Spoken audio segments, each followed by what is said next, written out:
I don't think I'm over pumping him up. We all watched it, right?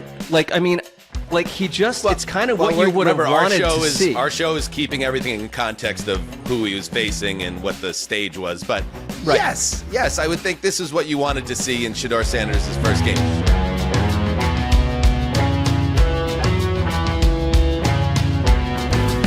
Hey-oh, welcome to Heed the Call, an NFL podcast. Heed in that call on a Monday. Dan Hanzus here with Marc Sessler, Conor Orr, Justin Graver on the ones and twos. Man, Sessy, let's start it out this way. A big, huge shout out to our listeners. Man, you guys, we asked you to heed the call and send us up the charts across the world in the sports podcast category. And they absolutely did. Through follows, follows, comments, star ratings. We went all the way up to the top 10 in the U.S. in sports podcast. Look at that. There we were right in between a Ringer Fantasy Football Show and the Dan Patrick Show, number 10. And then over in the U.K., you guys always step up in a big spot as well. We landed in the top 3 in between Stick to Cricket and Jurassic Football. We fit right in there. That makes sense to me. These are great. These are great titles. Stick to Cricket, Jurassic Football. So anyway, I guess all we could say, Mark, is thank you to the listeners for heeding the call. That is awesome. This and this popped up on like Twitter and stuff and Instagram and I deal with what you would call imposter syndrome, where it's like someone's going to find out that you probably shouldn't be doing this at all at some point. And when I noticed that we had the 3rd highest rated show in Europe, and that I've listened to Dan Patrick since I was a youth, and we've just nudged him down to number 11.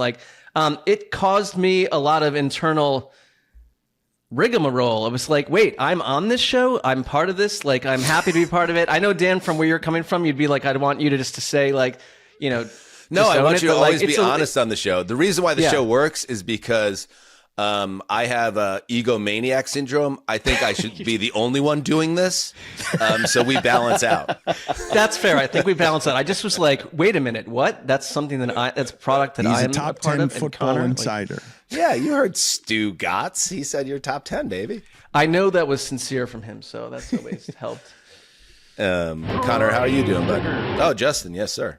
Sorry, Conor. You can say how you're doing in a moment. I just wanted one last thing to thank. Power control issues. I also wanted to thank the audience, but I also wanted to point out that top 10 is great. Top 3 is great. But you know what's better? Number 1. So if you guys could keep doing what you're doing, we would really appreciate it. Yeah. That's Year 2. We're now, depending on when you're listening to this, it's the exact 1-year anniversary of the launch of Heed the Call. And year 2, we want to be on the mix. We want to be on these lists every week, every month, every year, and eventually be at the top. That is the goal. So with that said, to get to that point, Conor, we need to actually do a really good football podcast on a regular basis. And we're going to do a good football podcast today. In fact, we're going to tell the audience what mattered in week 1 of the preseason. I think that's what's important. Some people are going to overreact to certain elements of the preseason, but we will tell you what you actually should be paying attention to. There's a lot of fat in these games, certainly.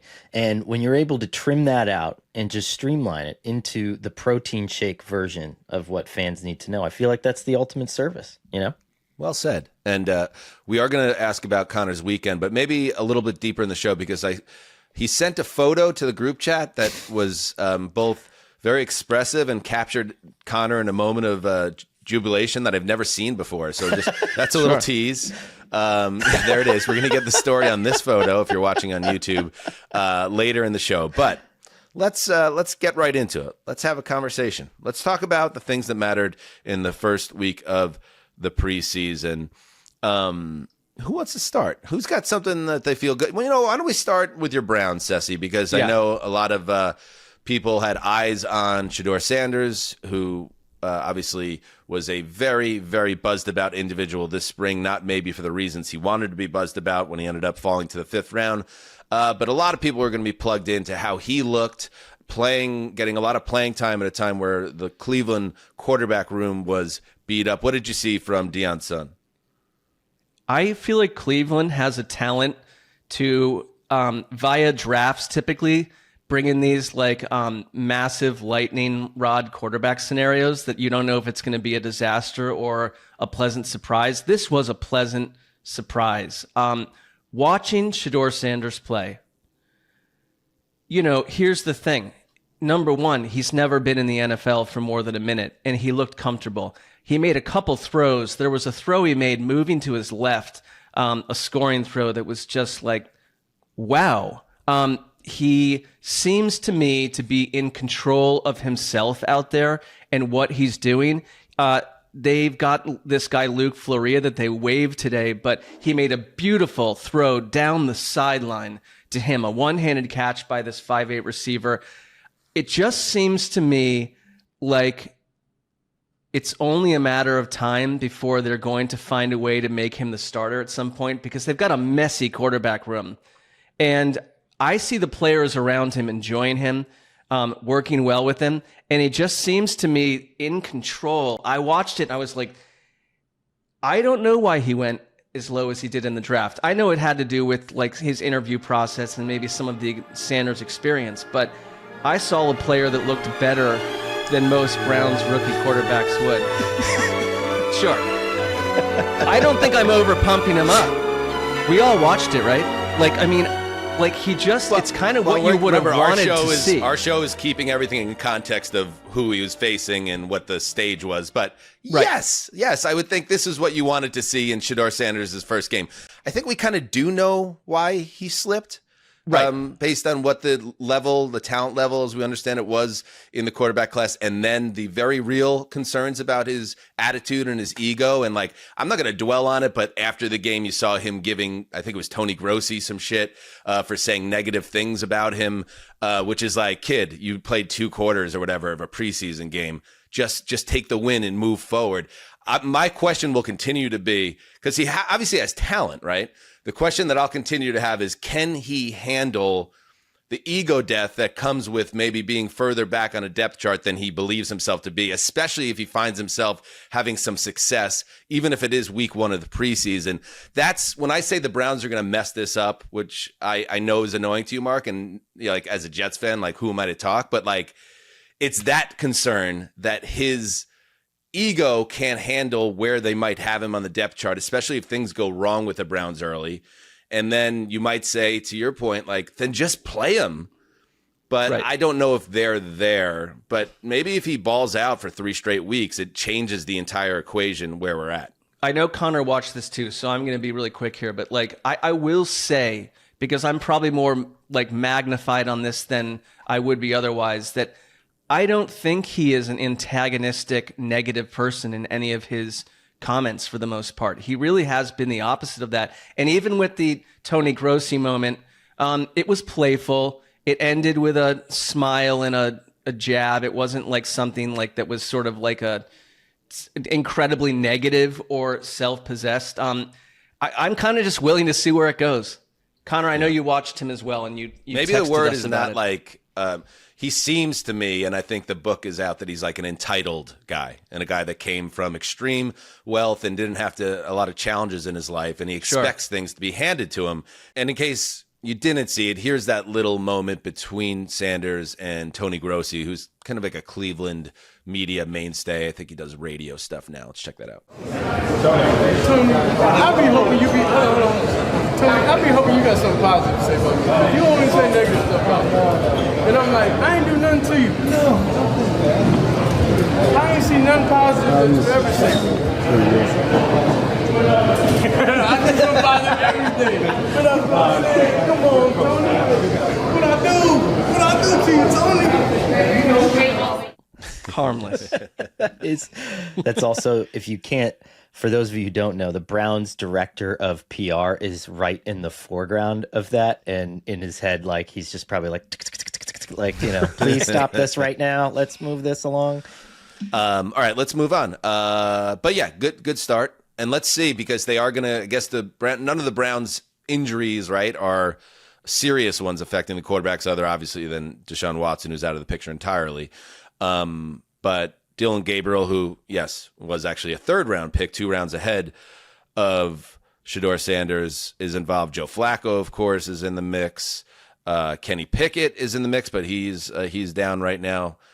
This is a major challenge for Stefanski to balance this, and let's see how things work. Yep. Connor, you're up. All right. Can we talk Pats? Sure.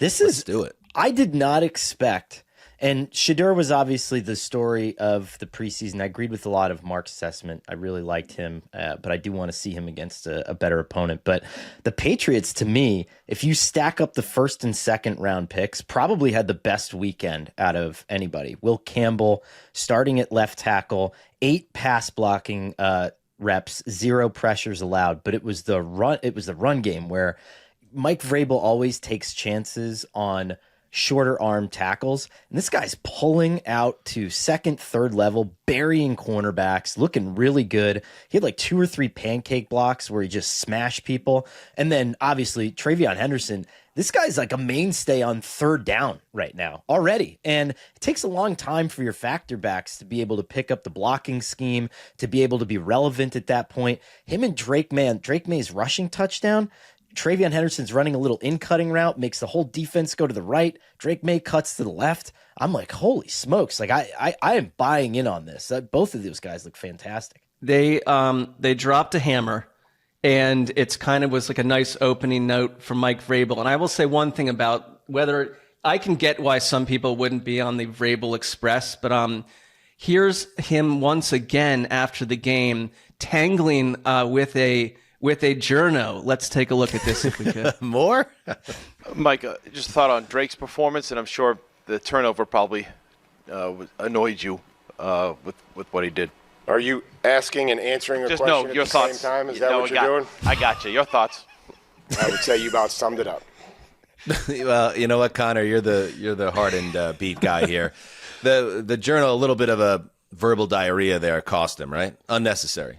Here's the thing, and I still suffer with this to this day, because when you're asking a question, you want the coach to know that you know what you're talking about and that you have an idea of how he's going to respond in order to get an elevated answer. Because if you just sit there and you're saying, football, your thoughts, then you just get kind of the vagaries of it. And so there's that constant push and pull where if you add too many qualifiers to your question, the coach gets annoyed. But if you don't add enough qualifiers to the question, the coach answers something incredibly vague. And so I respect the internal struggle that this guy's going through here. I get that. It's been, positive thoughts here on a 48-18 win. We're not going to talk about scores a lot because they do not matter in the preseason. Understand that the games don't really matter, but the players, especially the young guys, and getting a look at certain things do matter. But it's been a really, from the darkness of winning that late season game, was it the week 18 game that cost them the number 1 pick? And then the messiness of firing the head coach and bringing in Vrabel and Kraft basically publicly taking a mea culpa that Gerard Mayo was not the right guy, and we kind of messed up the timing of it. But here's Mike Vrabel. From that point onward, that messiness onward, it's been a very nice run here. If you're a Patriots fan and you're feeling good about the direction of the team. So, Connor, this is just another example, like, getting some positive things out of this draft class right off the bat. They got to be feeling good. How about your boy? How about your boy, by the way? I have a lot of boys. Who? Your white boy. Well, wide your receiver. wideout fetish. Good genes, How about baby. that, huh? Yeah. Mark and I felt like kind of went into this weekend with dueling short whites, and only one is still on the roster. So I feel pretty good about Efton Chisholm. I've been felled. Who's the white that left the picture, Mark? Luke Floria, who had this incredible catch great down the catch, sideline. yeah. Like, I mean, it was because of an injury. It's like a pretty severe hamstring tear. I could see them bringing him back in some capacity at some point, but he's not mean, functionally what able to happens play to right white now. guys. Yeah. It should be said that I strained my quad in my softball game on Friday, but I'm doing this podcast. So maybe some more intestinal fortitude would be good for your guy, Mark. Well, okay. Yeah, Efton Jism. And by the way, the Chris Hogan hive came for us. I don't know if you noticed that. We were Well, talking about that was who- that's who I was trying to remember. the Mount in that Rushmore convo. of Patriot white receivers. Like the Chris Hogan heads are out there. The Hulkamaniacs were saying, give Hogan some respect. But anyway, 6 for 50 and a touch. I think Hogan is a lacrosse player right now, if I'm not mistaken. I think Again? He was only on the Patriots. Remember that for was at the 3 hook years. before Relax. he became. I think he's engaging in it again. Great. Yeah. That's great. Also, Tom Brady statue. Did you take a look at that? Yeah, let's talk about the Brady 17 statue. feet tall. Let's take. Is it 17 feet tall? Wow. The ego in this guy. He had some comments, and part of his commentary was about a team that he defeated many times. Let's check that out. But in the end, this statue isn't just for Pats fans. It'll also give all the Jets fans something to throw their beers at as they leave the stadium every year.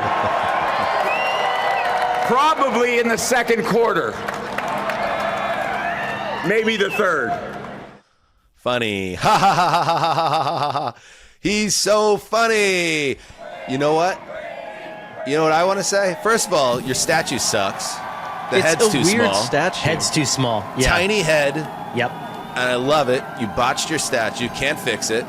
It's Braun, 17 feet tall. Speaking of ego, too tall. And here's my promise. You know, when the Jets finally win a Super Bowl, it's going to happen one day. I am going to propose and make sure it gets to the right decision makers, a statue in front of MetLife Stadium, right in that swamp. And it's going to be a statue of, how about Giselle with the boyfriend on the beach running?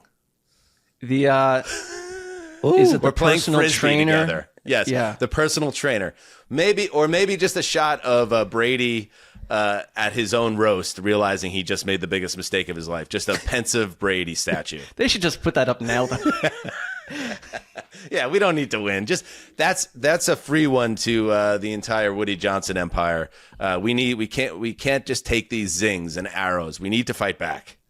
Can I just say what a strategic error this was for Brady? And not that he has to reap, the worst part of this, but if you tell a frustrated person from the Northeast to do something, they're going to do it. And now every year, Jets fans are going to line up at that thing and chuck half cups of beers at that until the game starts or when the game ends. And what you're doing is you're banging the maintenance staff that's got to come in there now and sweep up all the beer and clean up all the cups. And you're going to have an extra security person there. That was him. He did this. Yeah, that's fair. That's fair. I do think his wit knows boundaries. He doesn't strike me as a funny man. Yeah, he definitely had some comedy writer cook that up for him, I would think. That would be my guess. All right, let's swing over to the defending conference champions, the team that kind of unseated the Patriots as the team in the AFC. It is, of course, the Kansas City Chiefs. This is interesting because every summer we hear about this being the year that the Chiefs are going to get back to being just this offensively dynamic, fun team to watch. I've reached a stage where I need to see that to believe that. Reed and Mahomes, even beyond the fact that when you look at the weapons, you're like, do they actually have the pieces around them? I think Reed and Mahomes found a formula that really works well for them, and they are totally cool with winning 23-17 13 times a year. That said, one thing that would make me a little more bullish is if there was an arrival on the scene of some more kind of difference makers around the quarterback, and that takes me to the offensive line. The hype surrounding rookie left tackle Josh Simmons, he was their first round pick, is massive in Kansas City right now. And in the opener for the Chiefs, he played extremely well. Again, he played, I think, 11 snaps. But people and ball knowers who studied it said all the things that he's been doing throughout camp that's been wowing the beat writers was on display again over on Arrowhead Pride, which does a great job covering the Chiefs. Caleb Jones wrote a really good piece kind of detailing each of the plays that stood out and showed why this guy could be an immediate difference maker on the blind side. And then I hit up our buddy Pete Sweeney, a longtime pal, connected to Arrowhead Pride, of course, as well. I asked him, how would you rank the hype around Josh Simmons? And he replied, oh, man, here it's at an 11. He's like a conquering hero. And then he said he has joked that the fans have LTSD, not PTSD, LTSD from Donovan Smith, Orlando Brown, and then the Kingsley Tooney combo last year, which obviously did not work out. So, yes, while when you talk about, how does that offense get back to being explosive and fun to watch, you don't usually go to the offensive line. But a left tackle who not just is capable, but potentially is a stud, that's the type of stuff that could give Mahomes that boost to overcome a lot of issues. If you're not totally sold on the wide receiver group, you have questions now at tight end, things of that nature. But if they have a lockdown left tackle, that can change things in a big way for that offense. So keep an eye on this young man, Mr. Simmons. And it solves a problem in a key position for a decade. Like, I do kind of feel like with offensive linemen, they either hit the scene and they're pretty fantastic right away, or they're projects for a long time. Like, like a Joe Thomas just was great from the very beginning. And it's like, it's these practices and the offseason program and now these games where you're like, this guy can just play. And I would say, like, I'll say quickly, like, I had to do some outdoor work yesterday. It was a thing where I had to move a bunch of big giant boards. Well, I was helping someone out, and wow, it was out in the sun. I got a sunburn, you can see, and about 14 minutes into this thing, I was like, I don't want to be doing this. But offensive linemen are like, that's got to be one of the most physically imposing, nasty jobs around, and they do it for hours and hours a day. I love how you connected that somehow. It's like, I actually went outside and helped move things for the first time in 20 years. I need to work it into the show today. Well, I was like, I don't want to do this, though. It just kind of it was a reminder of, like, some people are more productive indoors. Is it true or false that your lighting is slightly different today to protect your image because of your sunburn? It's not true? It's not vastly different. I've learned a lot about lighting in general in this room, but I do have sort of a tomato complexion today, and I apologize to the viewer. Don't apologize, buddy. Don't apologize. Yeah, there's that old line in Ocean's 11 when Rusty, the Brad Pitt character, busts Basher out of he got busted robbing a bank with a bunch of guys that were totally beneath him. And he has that line where he says, it'd be good to be working with some proper villains again. I feel like that would the key to making Mahomes a stud again statistically, and this team fun to watch that we're gonna have to watch all the time because they're the Chiefs, is getting some proper villains around him again, and perhaps it'd be nice working with proper villains again. Yeah, exactly. Maybe we'll get there. All right, let's take a break. And then we'll go around the horn again. The things that mattered in the first week of preseason. It's football. We actually have football games to talk about, and that's what we're talking about. Stay right there. Did you know that getting Heed the Call 3 times a week is just the beginning? If you want more, if you're a true Heedonist, head over to patreon.com/heedthecall, where you can get all the Marc Sessler you could ever desire. Maybe more than you need. I do have the Rolling Thunder show with Jason Zumwalt. We've got our Silver Horses newsletter, but it's not just me. You've got the Throwback Pod, Dan. We've got our Friday Fun show. You've got It Came From the subreddit. There's just a cornucopia of incredible content. Yes, a little teaser. I will be appearing on the next episode of Rolling Thunder, a topic that we will not tell you yet, but yes, another thing to look forward to. So patreon.com/heedthecall. Join the revolution, Heedonists. All right, we're back. Mark, give us another one, buddy. I think the Colts obviously have problems at quarterback, and you get. I'm so tired of Anthony Richardson at this point, but he lasts for about 3.5 minutes, then he leaves the lineup.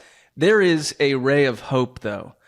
There is one player that I was really excited about in the draft, and Tyler Warren, the rookie tight end. Talk about, like we just talked about, like a left tackle just stepping in and doing his job. 3 catches, 40 yards.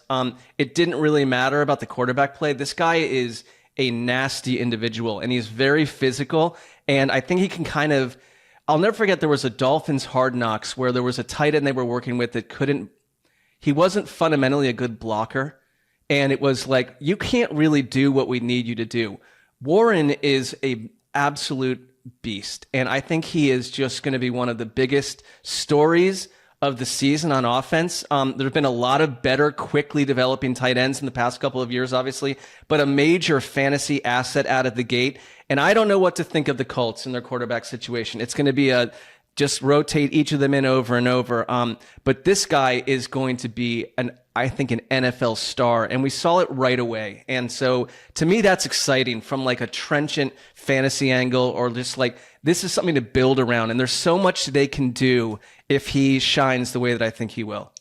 And that's the kind of thing, right, that can bail out someone like Daniel Jones, where it's if you have a more immediate option. We always used to talk about, and I remember Wes turned me on to the idea of tight ends being that blanket for rookie quarterbacks. But in a lot of ways, Daniel Jones is a rookie quarterback again. He's rebuilding himself, the way that he goes through progressions, the way that he looks at the field. And so you need someone like Tyler Warren to try to figure that out for you and to just give you that guy to just dump it down to immediately. It was disappointing on that same thread that Daniel Jones still looks a lot like Daniel Jones. And I thought that we were going to have that transformational moment in the preseason that I was really disappointed about. I mean, you had Anthony Richardson not knowing that he had kind of that hot route, and then him getting blasted by a Jomo, then getting hurt. And then you had Jones, who just, again, like, everything looked so arduous for him. And it was surprising to me, given how good of a play caller Steichen has been.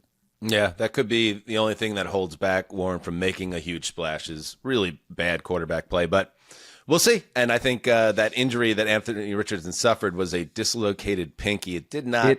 Look at this photo. If you're on YouTube. No. Not interested. No, don't zoom. Don't Why you is zoom. Justin is just zooming in deeper and deeper No, into I'm this not looking. I'm not looking. horrific nightmare. Damn it. By the way, we were talking big on the Ravens kicker transition with Tyler Loop. He does immediately hook a 46-yarder in the first quarter, but he did come back and hit a 52-yarder after that. And because it's preseason and beat reporters have shit they got to do, Jameson Hensley of ESPN has documented that in training camp, Loop is 58 of 62, 93.5%. Wow. That will play. Connor, keep us going.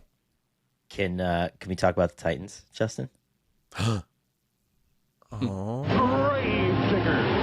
yeah. All right, let's go over Justin's situation right now. He's wearing a vintage Derrick Henry t-shirt. He's got the helmet behind him, the big helmet. He also has the spinning helmet. He has the Titans book in the background. I think before we get into Titans talk here, can you spin the helmet a little faster behind you? Because we got a little juice. Someone else is bringing up the Titans right now. It's a very concerning setup, just to be clear. Titan down. It's like that old De Niro movie, The Fan, you know, when he's like obsessed, and Wesley Snipes is like the Barry Bonds figure on the San Francisco Giants. Not De Niro's greatest product, but I think he broke it.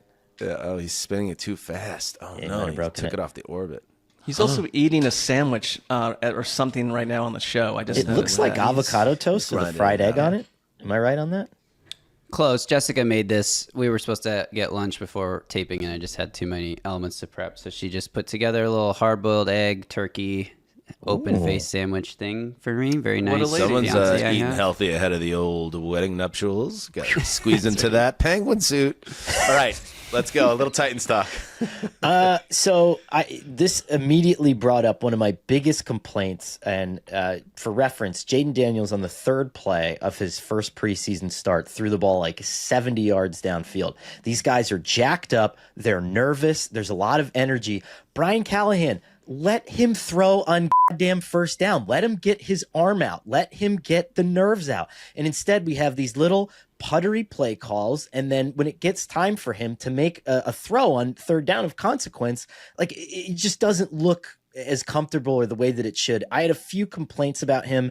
Again, let him throw on first down. He needs to get his energy out, but also that first big completion to Calvin Ridley. I went back and I watched it under with a stopwatch, 4.23 seconds. He's going to get murdered in an NFL game twice before that ball comes out. Gravy. I'm with you on that. I will say on the first drive, Van Jefferson dropped the second down pass that should have kept the chains moving. Yes. The third down right after that, he bailed from a clean pocket and then threw the ball away, and he had Calvin Ridley coming open on a crosser. He missed him. But on that big completion to Calvin Ridley, this is something that Cam Moore did a lot at Miami, and I'm very curious to see if it translates to the pros, is that Not throwing the ball in time? Because he does throw the ball. Like the whole rest of that drive, he pretty much threw the ball at the top of his drop very well. He did have the one almost interception that was just like a poor, predetermined, pre-snap bad throw. But that one to Ridley. So Ward does this thing where when he has time, he takes it and he uses it. And I feel like he's very aware of the fact that he has good protection. And this could come back to bite him because there will be a blindside, delayed blitz or something that's just going to wreck his world one of these times. But the reason his average time to throw is so high is because when he has a clean pocket, he sits in there. He starts camping in the pocket, and maybe that will be bad. But I kind of like that he has this awareness of knowing you this are in one's heavy muddier. spin mode. Just to be clear, but Yeah. I mean, I will. How do you watch That's these gonna games happen, in your abode with Jessica? In this, Well, they were in Titans Vegas this past atmosphere? weekend. Well, Yeah, true. I watched this game in my bed at 12:30 a.m. last night because I didn't have a chance. We were doing Jessica's birthday party on Saturday, literally during the Titans game. So I didn't likes get to mama. watch that live. By the way, you were in Vegas and you put down some. Not to get off topic, we'll come back to it. But you were in Vegas and you did some NFL bets. You said. You idiot. Are you betting again? I have a number of One of my favorite NFL subplots bets. of the show is Connor just castigating Justin for having a gambling problem, even though Justin gambles once or twice a year, it seems like. But Connor doesn't want to. He doesn't want to open Pandora's box for some reason. I don't know what's going on there. Because Justin's like, I cashed $70 worth of wins, and I was like, what was your net, Justin? And he's like, well, I bet $150. So you lost $80. That'd be another way to describe it. Like last year, you lost $80, and you're about to get married, and that $80 is okay, it's like coffee for 3 months, or it's 2 months of baby formula. You got to be. You're in sports media. This is not a safe place. Get after him, Dad. You need to stash that money in a mattress, motherfucker. Let's go. But those bets were made last August. So when I will go cash the tickets this August, it's like $70. I don't even remember the money I bet. Lost $80. That's the root of the problem. Over the course of the year, you lost $80. That's how much you lost. And he's banking on these cashing, and then he's like, by then he'll be married, and God, he could have a kid on the way. It's like you're messing with the very fabric of your family's future with these wagers. But with He's that said, gambling on college football, which I would find as a distrusting element in any male that I know. So that's when your team is ranked number one in the country, every man in America from the age 18 to 49. I don't trust them. Yeah. The most interesting thing that happened around this game was after the game when they asked Cam Ward why. Wait, we're not there yet. I want to know about your NFL gambling bets. What were they? Oh, I thought you were going to tease it for later. Because we're going to be doing our over-unders with Dave Damashek. How many tickets is that? Calm down. Jesus Christ, Justin. And they're also a foot away from you. Trying to control I the had show him ready right for now. the show. Everybody relax. We'll be doing our over-under wins show with Dave Damashek. And remember, this is Sessy, who's been sitting on his 0 for 4 2 years ago. Big comeback event for Sessler potentially in the works on the gambling front. We're not a gambling show, but Justin obviously is a burgeoning gambler. What are your wagers for the NFL? What did you put in? I'm going to run through these quickly. Yeah, I got please. Titans to win the division because why not? It's plus 800. Plus 800. I have Bengals to win the division. $10. I have Bengals to win the division because I'm if the Bengals can upset the Ravens, this pays well, so I took that one. No defense. How much did you spend on that one? $10. Okay, $20 down the hole. Cool. $10 more on Bengals over 10.5 wins. Jeez, $30. You got the Colts under 7.5. Connor will hate that one, but I Yeah. don't have any faith in the Colts. $40. Cam Ward, Offensive Rookie of the Year. Give me a break. Cam Ward over 3,200 passing yards. Come on. If he doesn't throw 190 yards per game. This is a bet on Cam Ward staying healthy. Whenever you have a chance, you just put in a ton of bets on your favorite team. That's the best way to handle. Yeah, especially when they're the worst team in the league. All right, that's all the Titans ones. Giants over 5.5 wins. That was for you, Connor. Thank you. I like that. Broncos to win the division. Team of HTC. The Broncos are like, the Chiefs can't win the division every year forever, and if anyone's going to knock them off, I feel like the Broncos might have the best defense in football. Many wagers. That's plus 325. That was so like why two not? of them. Say how much the bets are, because I think we're getting close to like $100. No, they're all $10. Every one of these is $10, except for this one. Chiefs. So what's 10 times 2,000? Except Chiefs this one. over 10.5 wins. It was minus 170. So if I bet $10 on that, it pays like $4. Chiefs over 10.5 wins. Has Patrick Mahomes ever won fewer than 11 games in a season? Like that. So you bet the Broncos to win the division, and then you you bet the Chiefs to win more than 10.5 games.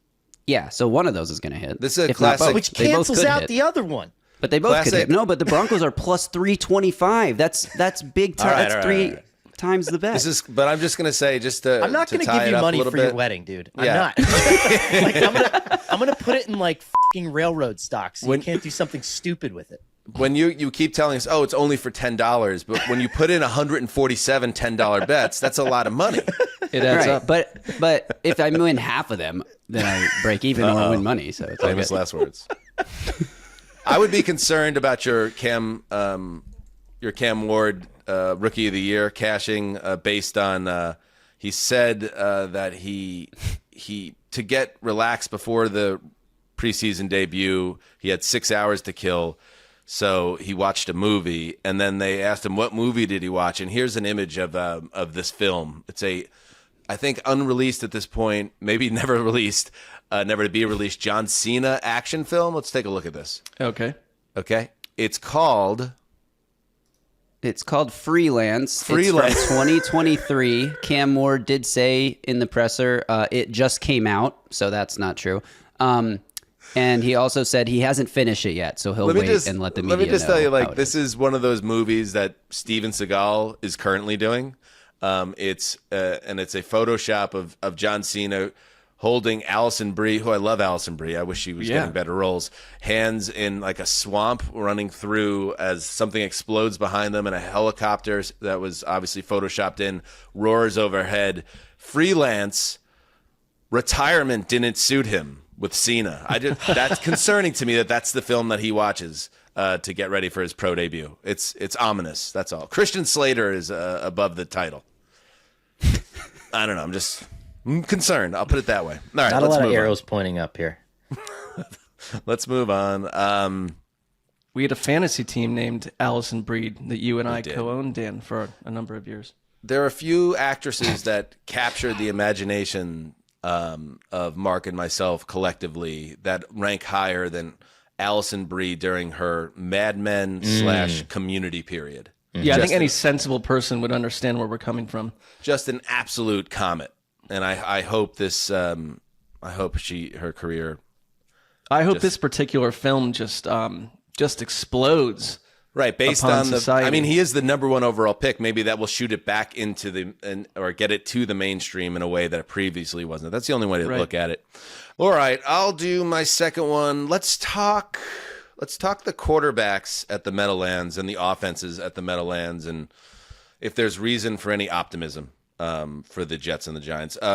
For the Jets, I thought the one drive we saw with Fields went as well as you would want it to go. 79-yard touchdown drive where he made a couple throws. He had a nice scramble for a touchdown. So I'm not going to get overly fired up about Fields being suddenly the guy or whatever. But I will say this. If there is a path for the Jets to be watchable on offense, it's that they have the bones of a real identity on offense. Last year, of course, and the year before, was all about what Aaron wants, when he wants, how he wants. Now they could look at the team, and I think that's a reason why they aggressively went out and got Justin Fields and said, we have a really good potential situation on our offensive line right now, and we could drive the offense through it. And they have in Fields a guy that, and trust me when I say this, like if you've watched the Jets for the last 25 years, the number of quarterbacks who can run, who could actually escape a pocket and cause damage, there it doesn't exist. Like they were, like so many things, they've just slow to understand the evolution of football. So now you have a guy that can do that, like what we saw there, a play breakdown and scramble for 13 yards for a touchdown. You have in Breece Hall and Braylon Allen, a running back duo. And I know Breece Hall is like there's some percolation about a potential trade scenario. I would chill on that. I would want to see what he looks like in a functional offense that's a run heavy offense. So if you have talent in the running back core, you have a really one of the top 3 maybe running quarterbacks in the league, and you have a strong young offensive line. That's an identity, and the Jets can get behind that. So that's my Jets point, and well, I guess I'll open it up to that. I don't know if you guys caught any of that game, but that to me was promising. It was like there's something here. My concern with Fields is not really a concern, right? But you're seeing him get the Lamar treatment where defenses have gotten really good at not giving him the edge anymore. Like he's not going to get around anything. And you saw his touchdown run was basically had to step up through the pocket and go through a team's front 7, which is a lot more perilous for a quarterback. You're probably going to take more hits that way. And I do wonder if this is the big challenge for Tanner Engstrand, right? Is like, how are you going to develop an offense that can get the defense compacted enough where Fields can consistently get the edge? He got it those first few weeks in Chicago, and then defenses were like, never again, because that's the one thing you can't let him do. He has been in his career-wise, it's been a pretty messy setup for him from stop to stop. So you'd love to see this be a place where they believe in him and he gets a chance to, I think, just evolve into what we've kind of seen in little moments. The Jets have had, I'm including Aaron Rodgers with this, like just a laundry list of dull quarterbacks. And this is to me like an uptick in excitement. So what is happening, Dan? Why are you? I don't know. I'm listening to Mark's point. It's a good one. And I see Justin take a gigantic bite out of a sandwich. He is eating a tremendously large meal right now. This isn't a thing we do on the show, Justin. We don't just eat giant sandwiches in the middle of a show. I'm not even on the show. I'm in the backstage. I'm pushing buttons, running We're looking right at you. Scrambling touchdown. That's your We're fault. watching you eat a giant egg plate. You have to understand that is perhaps a distraction to the hosts of the show. When our producer, while one of the hosts is making a very solid point about the state of New York football, takes an enormous hammer bite out of a turkey and egg white sandwich. I'm doing this in the interest of the listeners, because if I do this now, then I can just edit the show as soon as we're done, and it goes up and out to the people. It's a nice rebuttal. Can't you eat as you're editing? My hands get all messy as I'm on the computer. It's like. Actually, pro Justin on this one. I ran the Fields sound off in the clip YouTube comments, everybody. on time, didn't I? There was no issue with the Justin Fields clip being run when Let it was us know supposed to if be Justin run. should be eating during the show. Let's look at the Giants side. Your boy, Connor, Russell Wilson did his thing, let him on a field goal drive. Jaxson Dart getting a lot of juice. I'm really interested, and we saw the touchdown he threw, which was a great one to our boy, Lil Jordan Humphrey. Friend of the show, Hook'em Horns. Strong. Justin's hand was free of the sandwich there, so he did give us the horns right there with the right hand. Thank you. That's the type of play where there's a man right in Dart's face, and he makes the throw, he hangs in the pocket, and hits a receiver in stride for a touchdown. That's going to get you in the lineup. So, I'm very concerned for Connor, because I know you're boys with Russ, and connected at that park for 37 minutes. But, I really think it's one of those things. If Dart balls out and looks athletic, he also had a nice run. He was the leading rusher in the game. Wilson is going to have to be way better than a game manager to keep this kid out of the lineup. I am arrow up on 12.5 starts, taking the over on Dart, and this is just if he has a couple more of these performances, Connor, it's just a matter of time. I'll say this. The Giants' offensive line looked terrible, and Russ and Jaxson Dart were under pressure a lot. That's why we saw a lot of these screen throws. I was wrong with Drake May, where I thought they were just going to let Jacoby Brissett get crucified week after week until they made the changeover, because it just wasn't safe for him. And maybe you're right. Maybe the same logic applies to Jaxson Dart and he gets in sooner. But with everything that I did like about this start, I think there was some stuff that, not concern me, but this guy needs a little bit more time. He needs a little bit more time under center. I mean, there's some panic runs here. There were some overthrows. There was stuff that, and I was going to make this point with Cam Ward too. And when I was interrupted by Justin's fantasy about what you can do with, time in the pocket or inventing time in the pocket or whatever he was talking about, where he's just not going to be able to get away with that in a real game. And that stuff has to get, dusted up and cleaned up. So the other aspect to this game, Abdul Carter is going to be a big problematic influence on the rest of the division. I think he had 3 pressures on 3 pass rushes. Like he just, you look the part and you're going to be very annoying for opponents. Yeah, he looked good. Put it this way, Connor. At Washington, at Dallas, home Kansas City. If they're sitting on a goose egg in the win column, I would not be stunned if home against Chargers, September 28th, is the Dart unveiling. You would start him at home against one of the 2 best defenses from the year prior. Yeah. Okay. Yeah. I would. I would. You know what? In fact, we have. Why not? It's not like the Chargers, they're not in a great spot right now themselves. In fact, we're going to have Matt Money Smith on Wednesday, the voice of the Chargers and former voice of God of around the NFL, to talk about the Bolts and the state of the AFC West. Very fascinating division. Also, Pete Sweeney, the aforementioned Pete Sweeney, will jump on to talk about the defending division champions side of things. So that's coming up on Wednesday's show. Hey, one other thing, and I don't want to kill him because we all have our bad moments. Speaking into microphones with things you would rather take back, but the Dart to Lil Jordan touchdown. Andrew Catalan and Steve Tasker were on the call, and it's like, Steve, we got to lay out, bro, sometimes on a point. Just check this out. Grown here, and they're here because you see that touchdown from Jaxson Dart to little Jordan Humphrey. Because they exceeded their expectations. Steve, let's lay out. Steve, let's just lay out.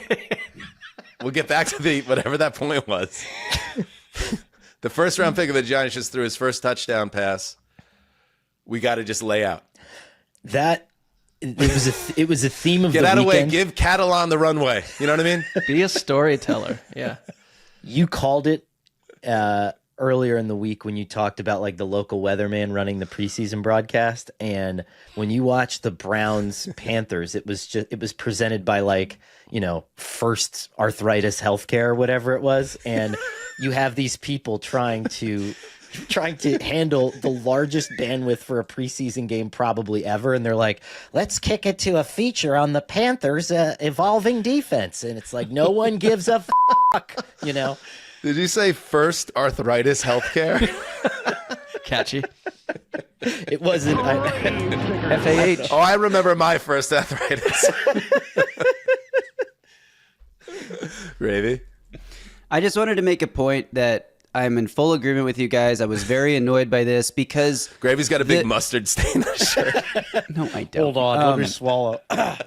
This is a thing that has this has shifted in the last handful of years, and the NFL hasn't caught up. Is that we all now watch all the preseason games because we didn't used to care as much as we do, but everything's bigger and online and everything. They need to get national broadcasts going for preseason games. And I know there's one every week or whatever, maybe, but the local people doing the broadcast, Cam Ward's debut was a road game. So Cam Ward takes the field for the very first time in a Titans uniform. Not even a mention of it. We're talking about Bucs defense because it was in Tampa Bay. This Jaxson Dart thing, the game's in Buffalo. So they're talking about some random dumb Buffalo thing. They're not talking about Jaxson Dart. And that is just aggravating. Same thing with the Panthers and the Browns. It's it's not in Cleveland, so you're not getting the Cleveland people doing the Cleveland talk. I wouldn't lump the Titans in with everything else, but yeah, what you're saying makes sense. First overall pick, regardless of Chris team. Rose and Aditi and Joe Thomas. I mean, but that's only for the Cleveland people in Cleveland get to see that. Your point is that it's a lower tier announcing scenario. And well, my point is that when I go watch this game, when I go watch this game on NFL Plus, or at least there needs to be some effort by the local team market to give both sides a little more of an equal shake in the coverage, because everyone that's watching it on replay is stuck with whatever the local broadcast was. Quick shout out in that regard to Steve Smith, who was the color guy in the Panthers-Browns booth, and he had the best point of the weekend. Shedeur Sanders had an overthrow, and he brought up the fact that if Shedeur had thrown that ball where it was supposed to, that wide receiver was going to get demolished, and it's a preseason game, so that was actually a really heads-up play. Other than that, it was an absolute minefield. All right.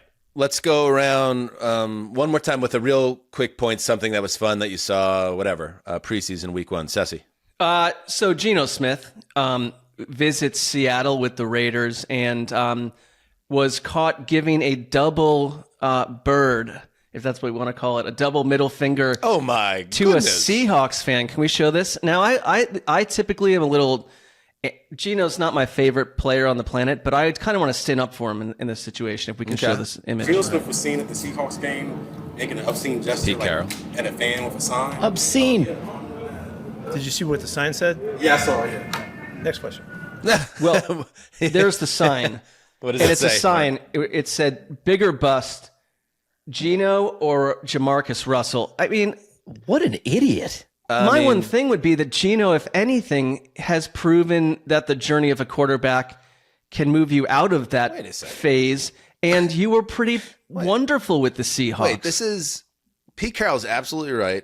Right. Geno Smith, by the way, two things could be true. I think Geno Smith is a little bit thin-skinned and is somebody you could probably draw a reaction out of because he's a very emotional guy. So I think that's true. But this is a bad look for Seahawks fans. I mean, Seahawks fans should be furious that this guy is even in the news cycle the way he is, because number one, Geno Smith was a second-round pick of the Jets.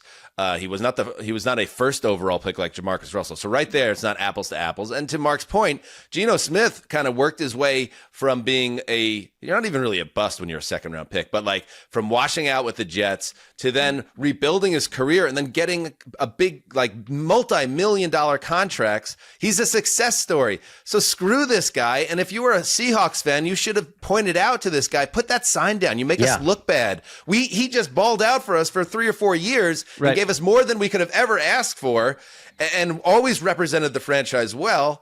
I mean, bad fan alert. Oh my God.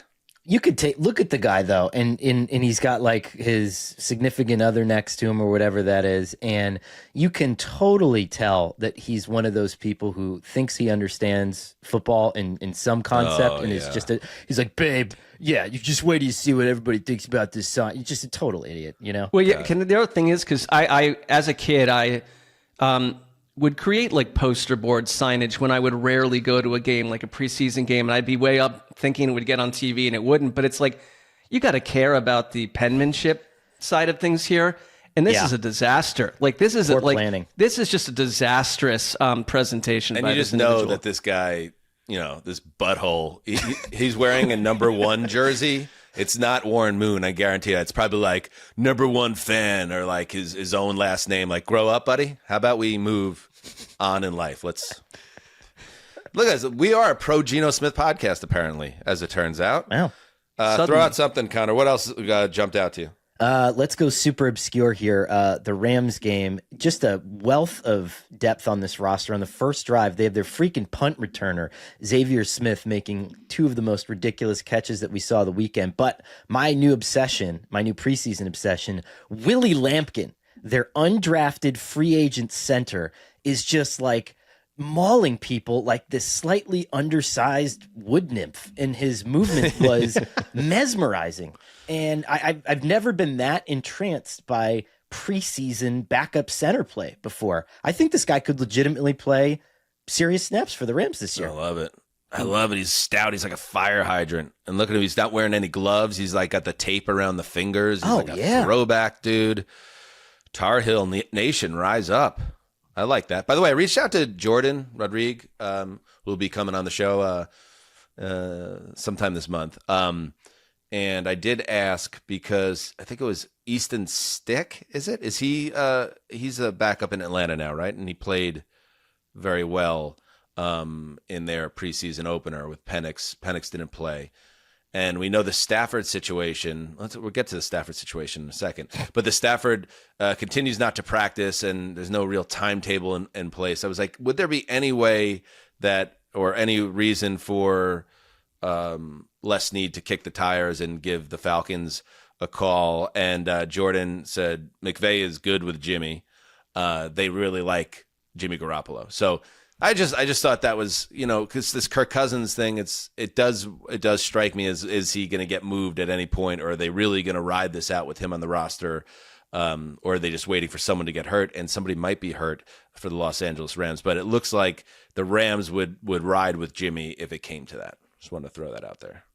Stetson Bennett didn't look bad either. Speaking of that preseason game, yeah, he's essentially a rookie again too after his personal issues last year wiped out his first season. By the way, what was the Stafford thing? What is this? Can you fly that up, Justin? So good. This is bizarre. This is I would label this under troubling. All right, here we go from Adam Grossbard. On Twitter, Matthew Stafford walked into this Ammortal chamber, and it looks like, what would you call it? What are those? It's an Airstream trailer. An Airstream like a cigar trailer. spaceship. So it's like a big silver with a big reflection, but then it's almost like the logo that you would expect in a movie about like an evil corporation. I don't know anything about Ammortal, but even the name bothers me. The Ammortal chamber. Ammortal advertises itself as a, quote, wellness device that aims to optimize human performance, and promote holistic health, through a combination of non-invasive technologies, yeeks. And then I like that Adam tags this, he is not practicing today. That's the best part of that.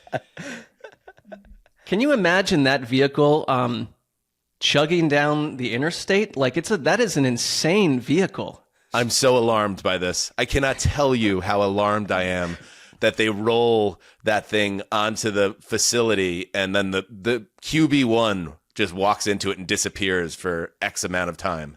Feels a little bit more okay for like LA. I think if you tried to park that thing in the Jersey suburbs, you'd get like a city councilman to repo that in a hot second. But inside is this very clear, it looks like a dentist chair, but it's totally clear and you can see through it. And then there's these like energy things. So there's like red light energy, and there's all these different therapies, but you also have like a breathing tube in your nose that's helping calm you down. And there's a amygdala stuff involved here. So, all that. Connor, shit that why is doesn't it work. like 35 feet long? That's a good note that there's a chair in there and some wires, but it could fit like 50 people if you wanted it to. Here's my ultimate theory, and there's no offense to anyone who works at Ammortal. It looks too much like Immortal. Like, I think that's why I think it's an Evil Corp thing. Like, it's something in a movie that had like a futuristic slant, like come in this truck, come in this Airstream, and you'll live forever type things. But then you live forever. You live forever, and but then you turn into like an evil psychopath or something. That's my concern, that this turns Matthew Stafford into a serial killer or something. No, it's a fair concern. Cannot be killed. I think you're apt. That's apt. Go ahead, Connor. No, I'm just a child. I'm sorry. That was a good one. It looks like what Jeff Bezos takes a bath in, Right. It's just silly. And I would think not to, draw out, negative talk about the Rams, but I feel like that when we get sometimes annoyed by the Rams, I feel like they very purposely rolled this thing out for people to see that they put their quarterback into this thing. Absolutely. Because they're very, they're very future oriented and ahead of the curve. Look how ahead of the curve we are. We've sent our quarterback into a spaceship on the ground run by Ammortal Corp. Yeah, a little on the nose is what I'd call the Rams. I mean, that submarine looked cool Jordan before it text went for to that. the Titanic, It's true. It has a little bit of that. Mm-hmm. Anybody see that documentary? I know. What an asshole that guy was. At no point would I ever celebrate the death of anyone in tragic circumstances. But if anyone ever kind of asked for it and then got it, it was the guy that ran that company. Check out, what's the name of the doc? What was it called again? Let's see, I don't want to point people to it. I've got to watch this. This was an evil oriented individual that was involved with the Titanic. Yes. The Ocean Gate disaster. The Ocean Gate disaster. Yeah, it was the bad guy in Titanic, Billy Zane. Who was the guy that ran it? Anyway, check it out. We gotta let's put a bow on this. I'm gonna get the show back under control here. Anything else? Let's go to the kicker club. Let's go. We gotta go. It's an emergency trip. Get your shiniest shirt on and your tightest pants.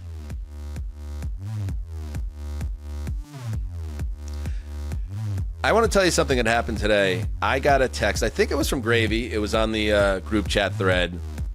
And it was about a kicker for the Jaguars. His name is Cam Little. And he stepped up in the preseason opener and kicked a 70-yard field goal. 7-0. And the first thing I did was head to the text thread of my fantasy football league of record that I've been doing with my buddies since the mid-90s. And I said, I included that tweet, and I said, emergency rule change proposal. We are 15 years behind the curve on field goal kickers now. A 50-yard kick should not be worth nearly the equal of a TD. We have 5 points for a 50-yard field goal, 6 points for a touchdown in our league. This guy here's a living, breathing example that 50-yarders are a piece of cake for these guys now. 60-yarders are fairly common. 70-yard has been coming now for a few years, and my prediction, this will not be the first time we see a 70-yarder in the 2025 season. It's coming. It's a new reality, and it is changing the game. How the kickers have cracked the code, Connor. It is changing the game. And Cam Little, I usually don't vouch for major celebrations like this in a preseason game, but when you hit one from 70, go off, King. Cam Little, bottle service at the kicker club. I mean, any time that you can promise fans you're going to change football and then log 3 field goals in the first half of your first preseason game, that's that's time to go bonkers. Now we're definitely getting a Jordan text. I would ask you, because I think this will happen maybe once this season, right? Maybe a 70-yard kick. We finally get it. In a fantasy league, I'd make that worth 25 points. Yeah. Where it's going to happen once a year, but you just drop a bomb on someone because this one guy did it for you. Yes. Yeah, there are leagues that have kind of funky things like that. I like to kind of devalue the kicker a little bit in fantasy, but that would be cool. I could swing a matchup, Mark. Good call.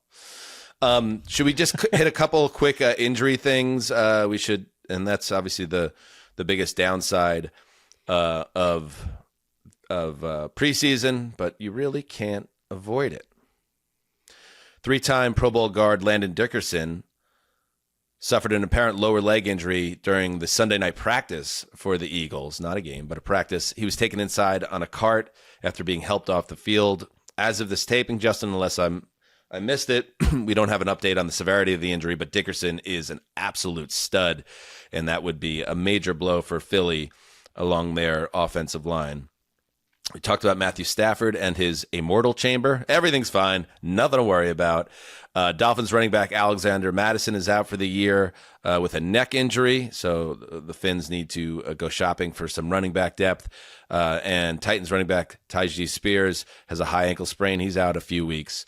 And Lions cornerback Maurice Norris, he suffered a head injury that actually ended the Lions preseason game. They cut it short as a result, but it looks like he is going to be okay. So there you go.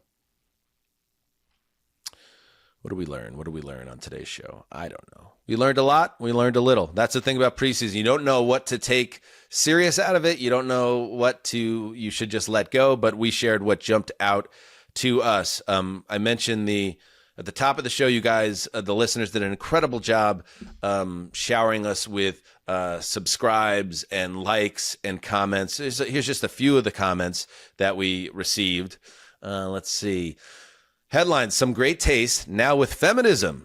I only listen to socially conscious post-feminist spoken word content. I caught a cover story in Feminist Weekly that mentioned the transformative work of Daniel Hanzus, Conor, really all the guys. This is we're back on this line of humor. This is intellectual smelling salts that keeps me and all my friends woke. That was beautifully written. I have to give that listener a lot of credit. All right, that was some JWF. All right, what else we got here? I never miss an episode. This is the best NFL podcast available by far. If you want NFL talk from guys that are hilarious, genuine, and intelligent, hit follow and listen. If you're looking for 8 hours of talk about Dak Prescott's legacy or whether Shedeur should have been drafted higher, I think we talked about that today, then stick to ESPN. I mean, okay. Next. Let's see. Great football with a tinge of mirth from the Epic Goose. Gotta love these podcast bozos, like talking to your pals after a big game. Lots of laughs, bits, and even a little football insight to go with it. Just a bit. Spelling is a train wreck in this whole thing. Yeah, but it's all right, Goose. Beware, though, excessive listening to Mark may cause an insatiable pull of the void, a spiraling vortex that burgeons the horizon of life and death itself. Faint hearts quail before the as you toe the line. I'm sorry. Faint hearts quail before you, I think, as you toe the line between despair and nirvana. The podcast version of edging. Anyway, 10 out of 10. We got some real pervs. There's a lot going on there. Check out the show. One more. Funny, informative, and authentic. I love this pod. Nothing makes me laugh more. The team are clearly intelligent and deeply knowledgeable about football, but it's Dan, Mark, Connor, Jordan, and Justin's. There you go, Mark. You're in this one. Justin's authenticity and humor I love the most. I found this pod when I was very low, and it lifted me up with each episode. Now I feel like they are a little anchor for me, and I love being a British woman, calm down, Mark, who can now wax lyrical about American football. Anyone who listens to this pod will end up feeling like they are pals with the hosts and better for it. Thank you, Annie13. Nice. All right, Mark, relax. It was a nice compliment. We can just leave it where it is. I will not be taking any action on that front. I'm excited that we have British women involved in the experience. We know you are. But I'm just saying, let's just let the comment breathe as a nice little capper for the show. I will attempt to. Connor, what was that photo? What was that celebration moment you had on over the weekend? That was at our community tricky tray. I had just won a pair of size 4 women's pants from Talbot's. And everyone was laughing at me, but what they didn't realize was when I was putting my tickets in, I saw that no one had put any tickets in for it, and I Googled the pants, and they were they retailed for $129. This is so Connor. So what I did was you then hand that to your wife, and you say you go get whatever you want at Talbot's for $130. I just won you a $130 gift card at Talbot's. You know, you return it. As in return the pants. Yeah, return the pants and get whatever you want for it. Yeah, yeah. It was. You know what I would do? Yeah. This is what I would have done. I would have been a little, because you're celebrating and now it's out there in the discourse within the community. I very quietly take the pants. I slide them into, a carrying case or a backpack, go to Talbot's myself, get the gift card or whatever, and then present it to the wife. Because you're kind of giving her multiple steps, including taking a stranger's pants to the store. Well, I don't give me money for this stranger's pants that I won in an auction. Is she a Talbot's type of woman? I don't think so. It's sort of an East Coast staple for, I think I'd call rich women typically are Talbot's shoppers. Yeah. So there's some trouble with the logic, but what I was doing was you're accumulating mass to be able to trade, and I got a lot of stuff that I wanted that night, and swung a massive trade for free registration to the swim team for both of my kids in 2026. So if we're talking about maxing value, I had probably one of the best tricky trays I've ever had. So, and I've been to a lot. I want one of those reality show documentaries that just follows Connor's like small town life and just sees all the things that he takes very seriously and all the little victories along the way in his life. And a plot point and a few of the defeats, and just see how he reacts to all of them. Right. Connor searches for a woman with size 4 pants. If Ozzy could do it, so could Connor. That's right. All right, again, coming up this week, the state of the AFC West with Matt Money Smith and Pete Sweeney. And then also later in the week, Shaq, who has a new podcast out there, Football America, which we're very excited about, and everybody should go subscribe right now if you can. But we're going to do our over-unders with Shaq coming up later in the week. So big week of shows coming up. Having a lot of fun. Football is kind of here, and we're living it up. Till next time, do what you must. Heed the call.